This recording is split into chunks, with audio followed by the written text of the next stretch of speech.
Just promised, let's talk trade. The latest shot fired in the U.S.-China trade war, with the Trump administration now proposing new 10% tariffs on some $200 billion worth of products. They target a long list of Chinese goods, including fish, luggage, tires, furniture, clothes, mattresses, and even electronic goods. President Trump is fulfilling his threat that the U.S. will up the ante every time China matches his tariffs. But Beijing has already said it will respond in kind to this latest round. The U.S. move is a typical trade bullying, and China will take necessary countermeasures to firmly defend its legitimate rights and interests. I also want to say that this is a war between unilateralism and multilateralism, between protectionism and free trade, and between hegemony and rules. China will always stand with the international community on the historically correct side to jointly safeguard the multilateral trade regime and rules.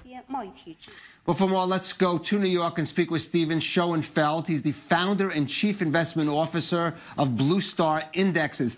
And Steven, in the last few days, weeks even, we've seen the markets sort of shrugging off concern of these trade tensions, investors focusing on good job numbers, good earnings. But today, markedly different, down across the board. Is this sort of a tipping point for the markets now taking this trade war seriously? It's not quite sure whether it's a tipping point. Clearly, the markets reacted overnight. And in fact, the lows were overnight, and the markets here in the U.S. have recovered significantly, more than half their losses. Let's not forget that over the past few days, we've seen the major U.S. indexes have a strong rally, so a correction was due. The real test, the real sign will be whether this decline continues for a few days. If not, the markets seem to be absorbing it well and are focused on earnings reports for companies, which is expected over the next few weeks. So, Steven, let's look a little bit ahead. There was a time when some in the administration said, well, no country's really going to retaliate to this. Obviously, that is long gone. We see this tit for tat going forward and forward with numbers like $200 billion. At what point is that going to inflict some permanent damage on the markets, or will it at all?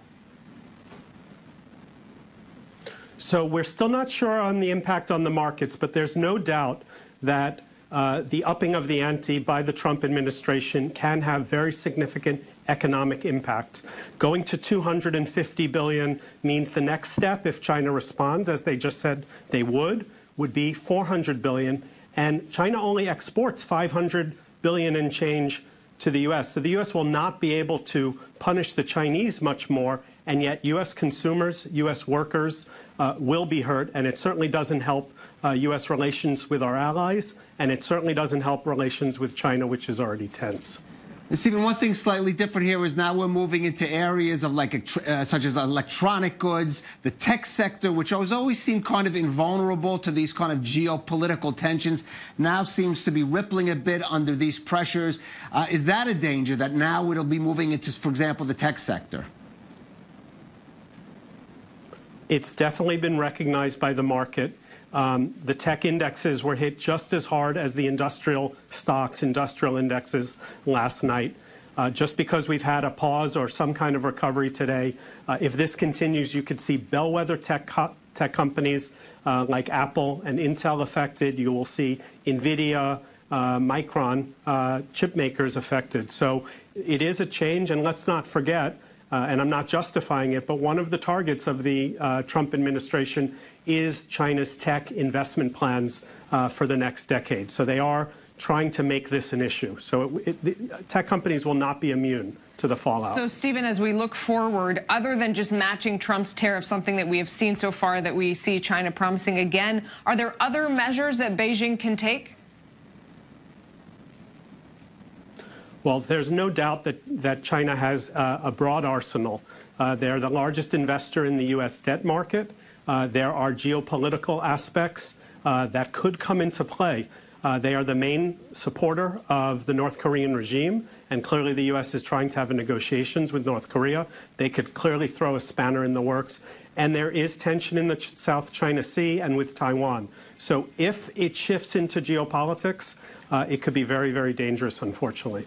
Indeed, as Stephen, already President Trump has made that link between the North Korean negotiations and the trade tensions with China. Other links happening that we saw in Brussels, making links between NATO defense spending and other trade pacts. Right, so we do see the trade issue becoming mixed with security issue, the security picture, and that, of course, could be a potentially dangerous combination. Steven Schoenfeld, Bluestar Index, thanks for joining us.